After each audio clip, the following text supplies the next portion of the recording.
This is problem 7.52, and it is on page 390. Draw the shear and bending moment diagrams for the beam AB. Determine maximum absolute values of the shear and bending moments. Same problem statement really as we had last time. So I'm going to take this example, 52, or this problem as an example. Beam that's pivoted at E. And point E is located 6 inches below the center line of the beam. There's a 60-pound load at the end of the beam. And let's see, it looks like there's a pivot point also directly above point E. That pivot point is labeled C. And is a distance further 26 inches from the center line. And then if we continue over, let's see, first of all, this span is 8 inches. If we continue over a further 12 inches, right about there or so, there is a 120-pound load. And then if we continue over 12 more inches, it appears that there is a connection point, something like this, where there is a cable connected from C to H to provide support. That cable is 8 inches above, well, let's see, let's finish off the beam. So 8 inches more, and then finally 60-pound load at the end, and then off the center line an 8-inch height for point H. Okay. This is the first problem I've noticed that the international version has been different than. Oh, really? what Okay. you're doing. Does it have the same problem but with different units, or a different problem entirely? Well, one, it doesn't have the pin on the bottom, and it's a mirror of that. Yeah. Okay. All right, so we need shear and moment diagrams. So what's the first step? Find the reactions. Find the reactions. Always find the reactions. All right. Well, let's see. How would I do that with a free body diagram? Of what? Of the whole thing. Notice that what we're doing is taking an overall free body diagram to find the reactions, but then we take free body diagrams of portions of the beam to find load within the beam. So let's see, if I just draw a free body diagram of the whole thing, something like this. Well, there can certainly be horizontal and vertical forces, EY, EX, like that. There is a tension at point H, call it T sub H, I guess, just for tension. And then 60 pounds at the end, 120 pounds at the middle, and 60 more pounds at the end, just for good measure, I guess. So what do you recommend we do to start this problem?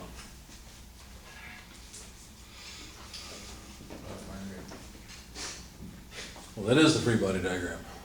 If we try to sum forces in the vertical or the horizontal direction, notice we'll end up with horizontal and vertical components from both the unknowns, right? So we'd end up with 2 equations and 3 unknowns. That's not so bad, but I think we're going to end up having to solve. I'm trying to figure out a way to solve more easily. Like a shear diagram? I think shear diagram will help us. We need an overall, That's true. because we've got to get reactions. I think what I'd like to do is sum moments about E. Now that may look difficult because you say if you sum moments about E, you're going to have to break up TH into vertical and horizontal components. That's fine, but I know something about the relationship between the vertical and horizontal components of the tension. What is it? That they've got to lie along that line, and I know something about the geometry of that line. Okay? So let me start off by summing moments about point E, taking counterclockwise as positive. Okay? The 60-pound load will cause a moment. Will it be a positive or negative moment about point E?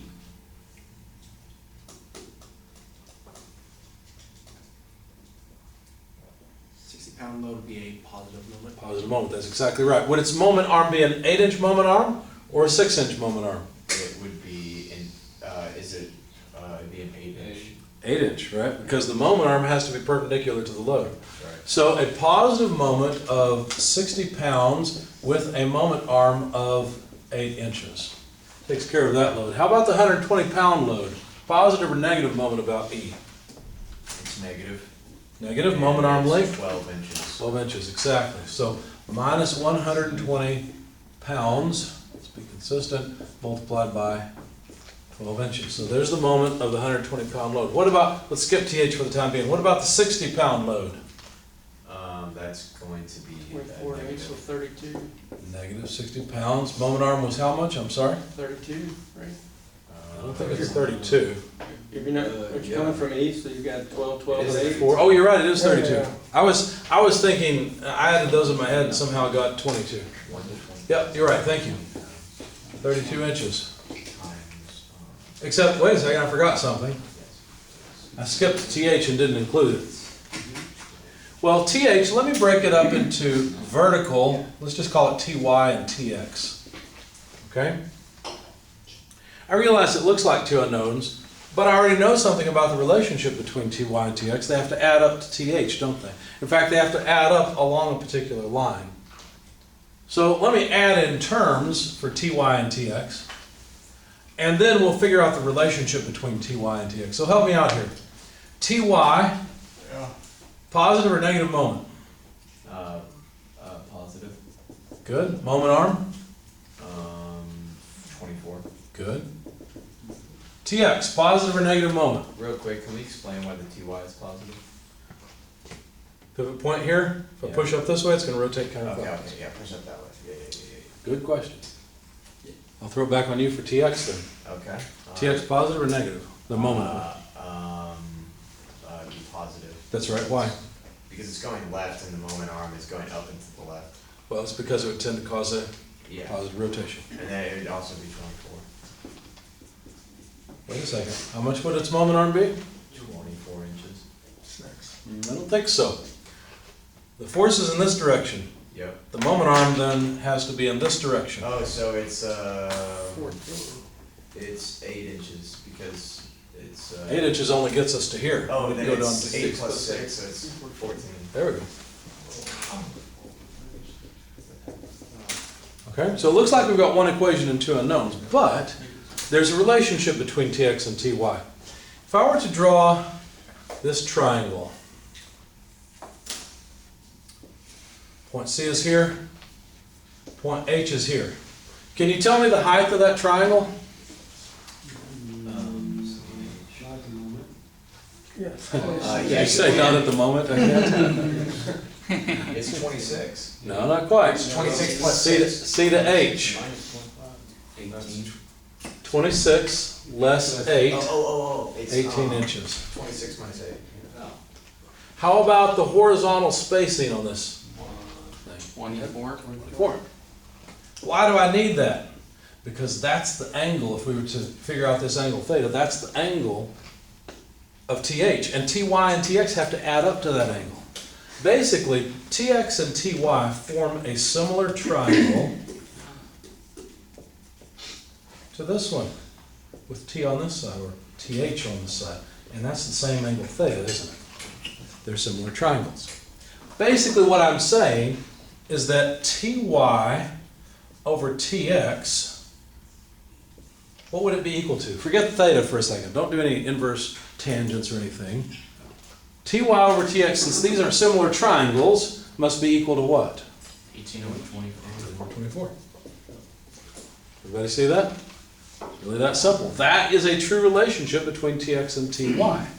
And so, if I want to say, well, TY then is 18/24 or 9/12, or what would that be, 3/4? I'm thinking right? Think about that for a second, because 3 6s are 18, so yes. Okay, so 3/4 of TX.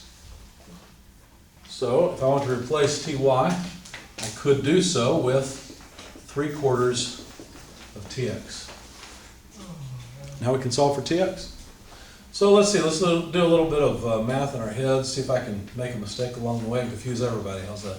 6/8 of 48, so 480 inch-pounds force minus 12 120s, 1440. inch pounds. 1920.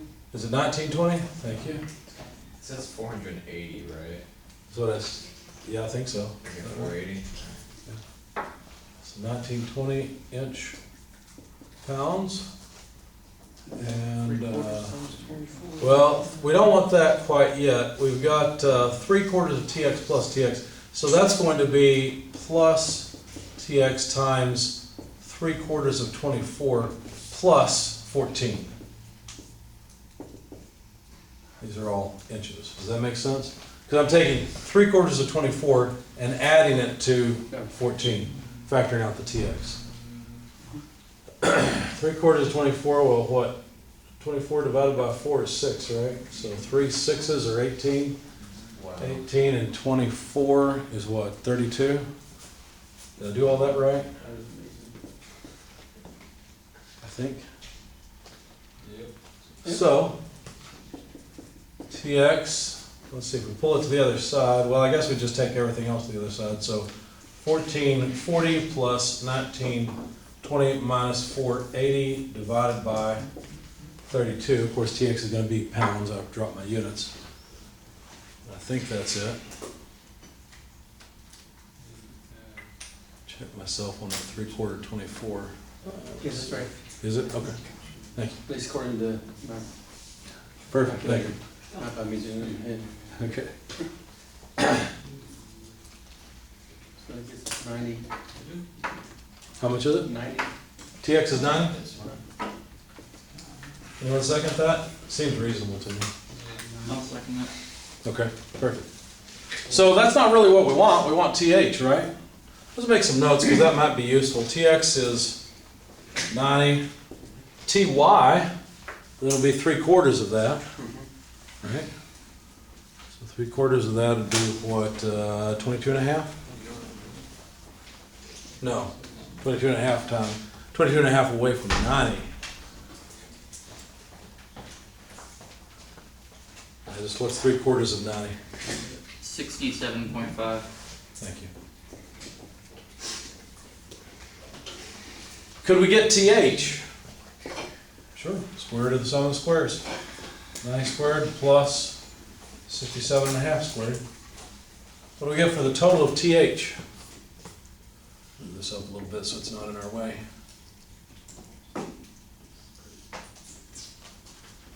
112.5. 112.5, thank you. So now we've got the horizontal component, or not the horizontal, we've got the tension in the cable. So now what? Well, now I recommend just summing forces in the vertical and horizontal direction. Be done with it. Let's do that. So summing forces in the vertical direction, what do we get? We get negative 60 plus EY minus 120 plus 67 and a half from TY minus 60 equals 0. So EY equals, let's take these two 60s to the other side and call it 120. Oh, better yet, we got another 120, so let's call that 240. Takes care of that term, and that term, and then minus 67 and a half should be EY. Okay? 60 is 180, 180 is 172.5.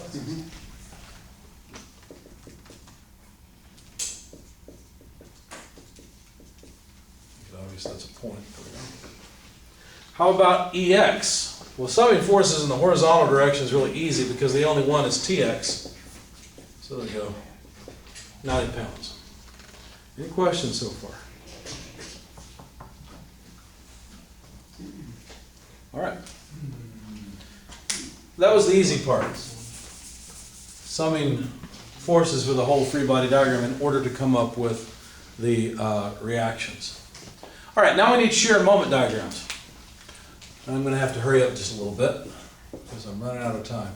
Shear is going to be in pounds, and the moment will be in inch pounds.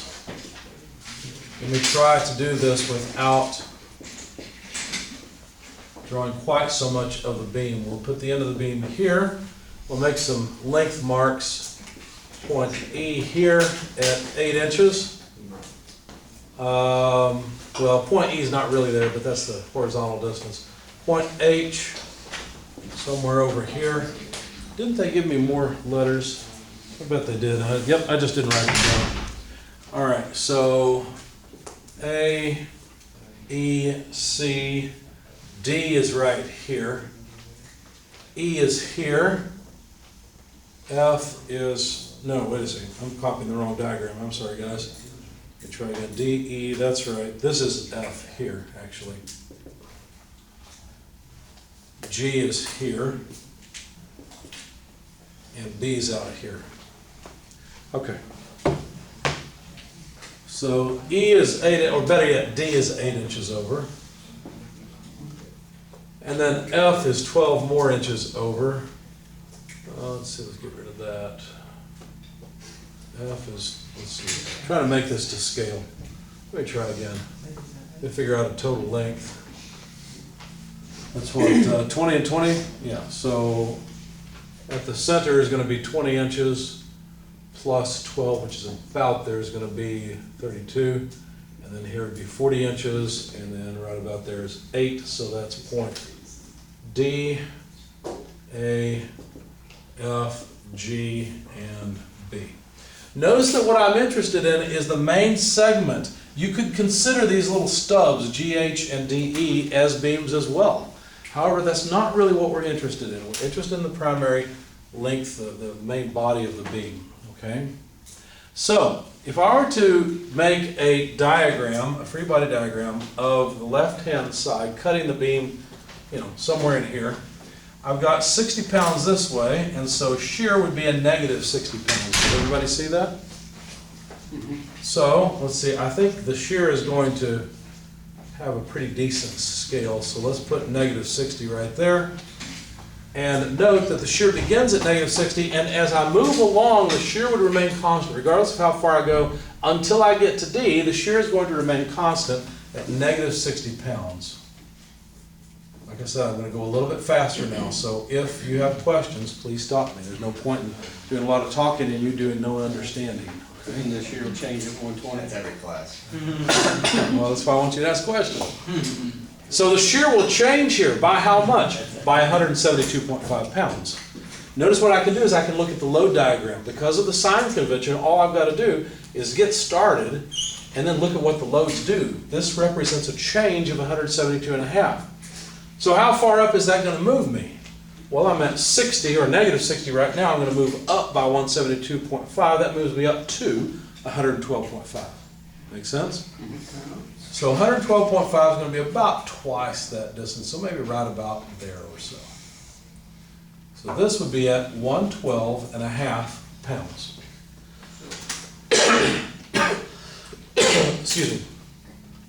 The shear then will remain constant as we move from D to F. It'll remain constant until we get to the 120-pound load. What will that 120-pound load do? Move me down by 120 pounds, right? So how far down will I go?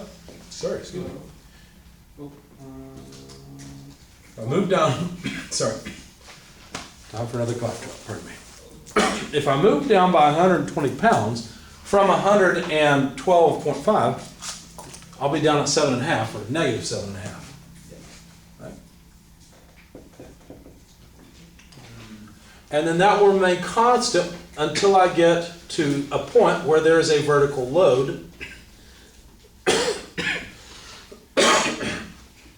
TY of 67.5 pounds. So now this load's going to move me up by 67.5 pounds. So where do I end up? At 60 pounds, of course. So we take that point back and end up here at 60 pounds. Okay. In fact, let me do something a little bit different. Let me put that in a different color so you can tell that's not really part of the diagram. Just an extension line. What's the 60 pound? Because we moved up by 67.5. We were at negative 7.5. We moved up by 67.5. So we're up at 60. So, are these is the load diagram only considering loads perpendicular to the direction of the beam? That's Because correct, because what you're worried about is the fact that there's also these loads. yeah, and If know, you look at a free body diagram, remember one of the things we often neglect is the axial force. Mhm. Yes, there's going to be compression in the beam. It turns out that compression is so small, we don't even bother making a diagram for it. Huh. Because 90 pounds compressing this segment, which really just goes from here to here, is not going to do much to the beam. Is it there? Yes. Does it matter? No, never will. Okay. Alright. Did I clear up the questions in the back though? 'Cause you're asking a question, I want to make sure I finish it. I want to make sure you get to the point where you understand. I don't see where the I mean, I can see since the 60's positive that it cancels out. But Well, the over 67 and a half is how much I'm moving up. Because once I get to this point, the load is 67 Is and a that half. 67 on the farthest edge to the right? On your... This is 67 right here at H, 67 and a half up, which is a component of the 112 and a half pound load. I'm still not getting through to you. Help me help you. I guess I just don't see how at H it's 60. It's not 60, it's 67 and a half. So... But the shear itself is 60. Nine- Why is the shear 60? Because we're talking about loads inside of the beam. This is not external loads. These are all loads inside of the beam. These are all shears inside of the beam. But it's a negative, Uh, it's a negative 0.75 plus 67.5. Right, yeah, negative 7.5 I just wondered plus if that's what 67.5. was tripping him up, is he was adding 67.5 plus 7.5 instead of accounting for it being Oh, negative. yeah, well, the 7.5 is negative from the beginning. So take 67 and a half, subtract 7 and a half. Did that clear it up? I'm not convinced that cleared it up for you. You said yes and yeah, let's just move on kind of. I felt like that many times. We will move on. If you have questions, feel free to ask. Sometimes little things like that don't matter too much. Don't worry about it. Okay? If we keep moving, notice what I'm really doing here is I'm cutting the beam at a different place. That's what I've been doing all along. I've been adding in all these loads all along, right? And saying, how does the shear change? That's really what I'm doing. And so the shear is 60 pounds. Well, if I finally get out here to the point where I've got a 60-pound load acting downward, the shear doesn't have to do anything anymore. Because the shear is 60 pounds this way, right? So sure enough, we come back to 0 at the end. This is a good check for you. If you don't have any external loads on the end of the beam, well, then you should go back to 0. So we started at 0, went down, and then ended up back at 0 at the end. Okay? Any questions? Now you might think, well, we've learned now that moment is just area. That's true, except sometimes there are essentially concentrated moments. Let me show you what I mean. Let's start all over again. What was that? 170. What was that number? It was, I erased it. It was 170 something. Does anybody know it right off? We can figure it out. 172.5, That sounds right. Thank you. Yeah, that's it. Yeah, That's yeah. it. E1. Let's start over again though at the little bitty segment on the left-hand side. And now, instead of just considering the shear, let's also consider the moment. If I've got a shear that's negative, then the shear is actually pushing up this way on the side of the beam, right? The rest of this beam is pushing up on this little segment. So the whole segment tends to want to rotate counterclockwise. Therefore, the moment I have to apply will be a negative moment. Now, at the beginning of the beam, I don't have to apply any moment because there's no spacing between these two. But as I get more and more spacing, I'm going to require more and more moment. In other words, say I move over an inch. Well, there's 4 inches, there's about 2, there's about 1 inch. Say I move over about an inch. So we've got 1 inch moment arm here. Not 1 IM, 1 IN. Okay. Well, if I take moments about this point, 1 inch times 60 pounds is 60 inch-pounds. And by the way, I need a negative moment. So I'm going to have, let's just say, negative 60 inch-pounds of moment in the beam once I've moved over 1 inch. When I go over and cut the beam at 2 inches, now this is a little wider, but why redraw it, right? Because really I've drawn it, if you look at it to scale, it's more like 4 inches, but let's just pretend it's 2 inches. Now the moment is 120 inch-pounds. Move over another inch. Now we're at about negative 120. And if we keep moving over, the moment just increases linearly. So far this is doing exactly what I said it would do. So far the change in the moment is just the integral of area. In fact, we can figure out the magnitude of the moment right before point D by simply calculating this area, which is 8 inches times 60 inches. 6/8 are 48, so that's what, 480? So we expect that by the time we get to point D, we expect the moment to have gone all the way down to negative 480 inch-pounds. Okay?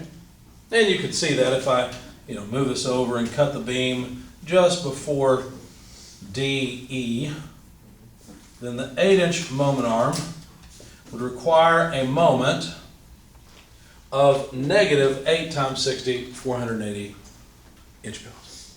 Okay? So far, so good. Now, when we move just to the right, when we make our cut, just to the right of this point, E, D, Thumbs down. it looks like a thumbs down, doesn't it? Now when we consider the shear and moment within the beam material, things aren't quite as simple. Because while we have a 172.5 pound force up, which has no moment arm, so it's not going to appear, we also have a 90 pound force that is certainly applying a moment to that segment.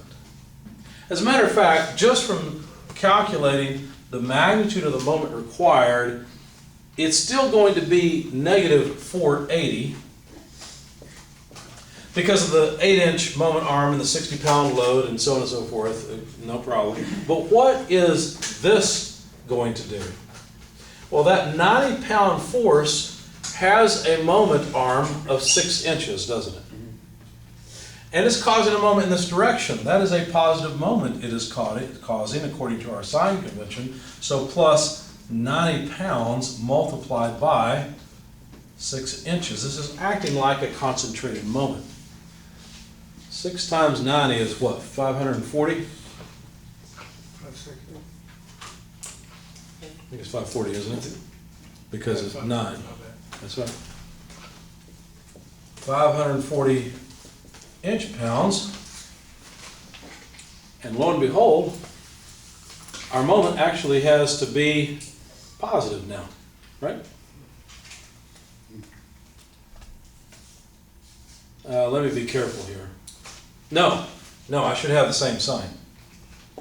Because both the 60-pound load and the 90-pound load are trying to cause a counterclockwise moment. So I will need a negative moment that's even larger. So I need the sum of these two. So that's what, 1,020? Now, notice all that I've done is I've gone from the just barely the left-hand side of D to just to the right-hand side of D. So what happens is this is a straight down movement to negative 1020 inch-pounds. This is acting, as I said, like a concentrated moment, making a step change. It does not affect the shear diagram, at least not directly. The way this load affects the shear diagram is by affecting the reactions, okay? But it does not affect the shear diagram directly. However, this concentrated moment does affect the moment diagram directly. Okay? As we continue to move over, notice that the moment arm, so as we continue to move this cut to the right, notice that the moment arm for the 90-pound load doesn't change. It's still 6 inches, so this piece will always be 540. But the moment arm for the 60-pound load does change. That's where that 480 came from. So minus 60 times whatever length we want to select. For example, if we select 12 inches, well, now the moment arm excuse me, for the 60-pound load is a 20-inch moment arm. Well, 2 6s are 12, so that's what, 1,200? So negative 1200 and negative 540, negative 1740. My diagram's going off the board, I apologize. Let me shore it up just a little bit. Let's cheat. Call that 480 instead. Or negative 480. And that'll put 1020 hopefully about there. Negative 1020. Okay. Well, we have to go all the way down to, what did I say, 1740? So that would be here at 20 inches. So I hope I don't have to move it again. Okay. What next? Well, now we need to move to the right of the 120-pound load. And it looks like things are going to get even worse because I actually have to continue downward. Let's see, now wait a second, something doesn't make sense. Because now we've got positive area or positive shear. Oh, I forgot something. I forgot the moment of this 172.5-pound load, didn't I? If I'm summing moments out here at 120 pounds, then that 172.5-pound load is going to have a moment arm, so I need another term here. And notice what it's doing, the 172-pound load, it's helping me out, right? Its moment is in the opposite sense of these, so I messed up. I don't need to go down to negative 1740. There's now another term. And this 172, so we'd have plus 172.5 pounds multiplied by the 12-inch moment arm if I want to go all the way out. So times 12 inches. So do that for me if you would. What have we got? We've got negative 1200 minus 540, which is of course still negative 1740. But now add to that 172.5 times 12. What do we get?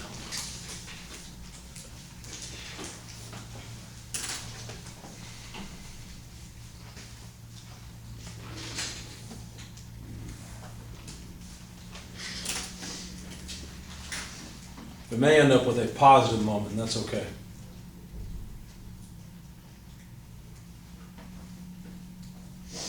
Wait. In fact, we will end up with a positive moment. How much is it? 330? Sounds reasonable. So we'll be up here at about 330. Move like that. Yeah, let me change colors. How did I catch my mistake? I noticed I had a whole bunch of positive shear. I was trying to figure out where it came from, and I realized, oh, that's right, I've got a vertical load here I have to consider. Last time I didn't have to consider this load when I was at D because it had no moment arm, but as soon as I move to the right, it begins to have a moment arm. There we go.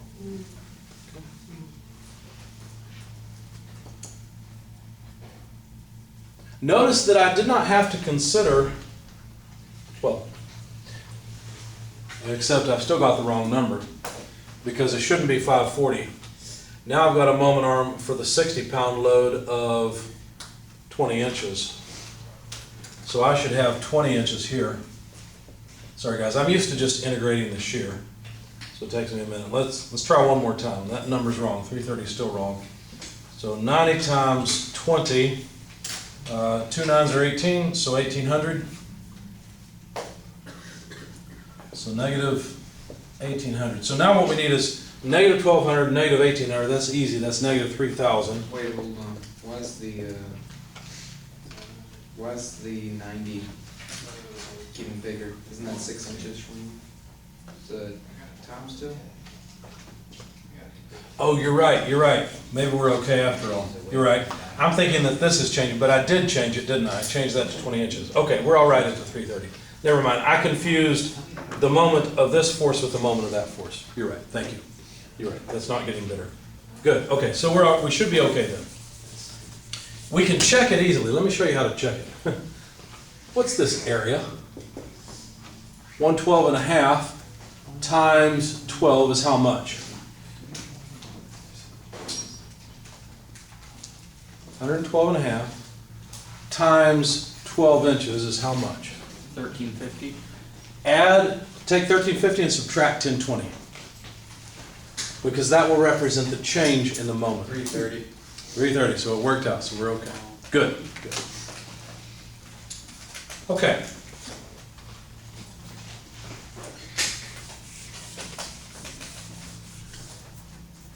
Here's this, 172 and a half.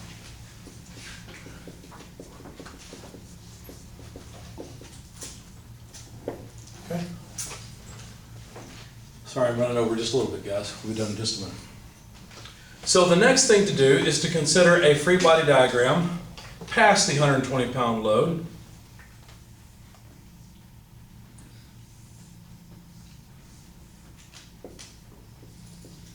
£60, 172 and a half, 90 pounds, 120.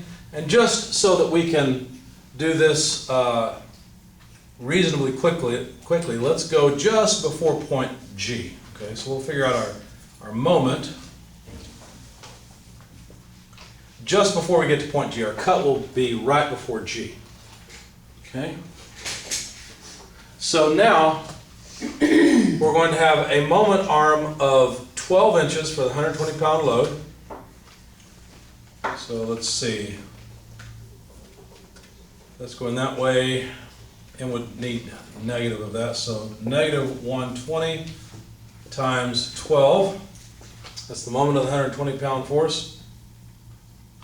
The moment of the 90-pound force is still just 6 inches. Causes the same sense, so minus 90 times 6. 172.5-pound load causes the opposite sense, so plus 172.5 multiplied by its moment arm, which is from here to here 24 inches. Dropping my units. And then the 60-pound load also causes the same sense and will require a negative moment. So 60 pounds times the distance from G back to A, so that's 2032. Calculate that sum if you would, please. 120 times 12 negative, 90 times 6 negative, 172.5 times 24 positive, and the 30 times 32 negative is how much? I suspect this will move down a little bit, but not a lot. So I expect a number below 330, but not a whole lot below 330.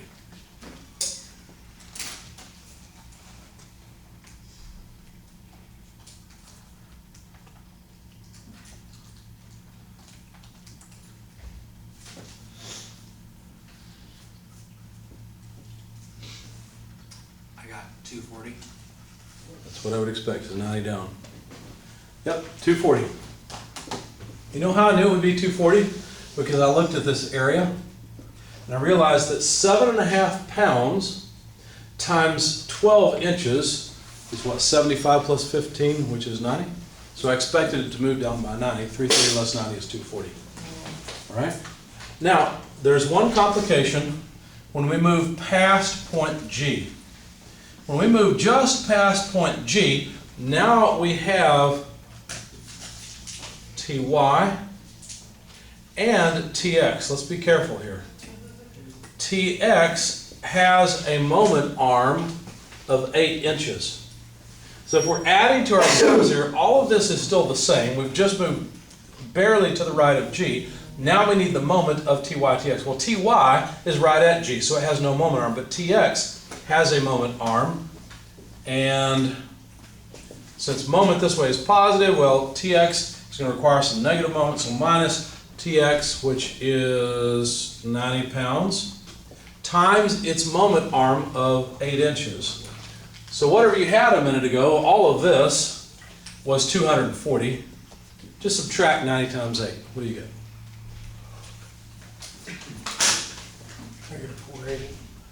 So that means we're going to move down directly to negative 480. Okay? Again, Tx is acting like a concentrated moment. Okay? We're pretty much out of time, so let's just do the last part the easy way. We've got positive area. That's how much the moment's going to change by. That distance is 8 inches times 60. 6 8s are 48. That's a positive change of 480. There we go. So that completes our moment diagram. If I had done the same thing, if I had continued to move this over and add a term for what ty is doing, I could have plotted points along the way, I would have gotten the exact same thing. Okay? You can prove that to yourself because if you take this all the way out to the end, out to B, then the moment arm of ty is an 8-inch moment arm. And that would just represent one more term. That term would be plus ty, which is 67.5 multiplied by the, well, wait a second.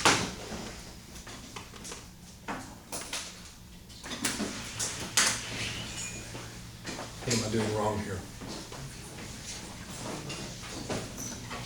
Somehow I should have 60 instead. I don't know what I'm doing. The point is it does come back to 0.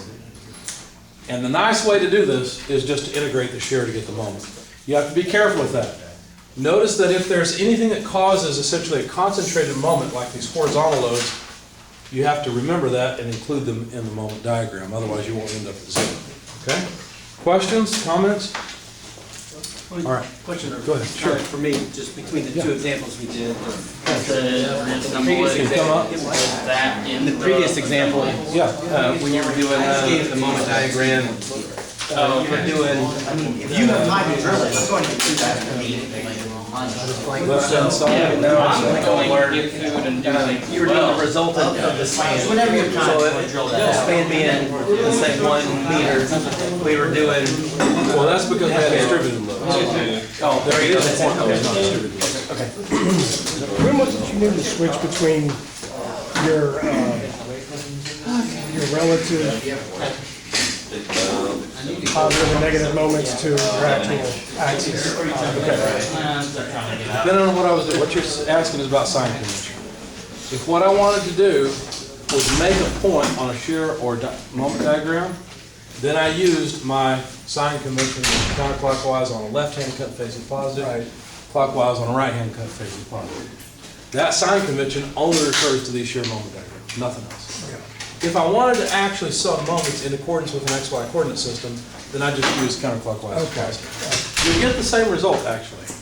But the nice thing about this sign convention is that for the shear moment diagram, there's a natural motion that follows the direction of the loads, whether they're a reaction or an applied load. And it just has to do with basically creating your graphs and That's it. Yep. So I was a little confused on these positive and negatives. Is it negative because, What I was trying to figure out is, do I have to add some positive or negative moment to hold equilibrium? For example, the 60-pound load is already twisting me this way in a positive sense, so I've got to add some negative. That's why I put negative 60 times 30. The bridge would be fun. okay. And I think I see now where it is. With the I was bridge, wondering Is why this this, positive because right hand I don't know where. no, over left hand? As far as getting. only question is what does this have to do to compensate for that? Okay. That's it. Does it have to do this? Nope, it's got to do that. Therefore, that's a negative moment. So this is causing this to be negative by that amount. Oh, Okay. And I see where my mistake was.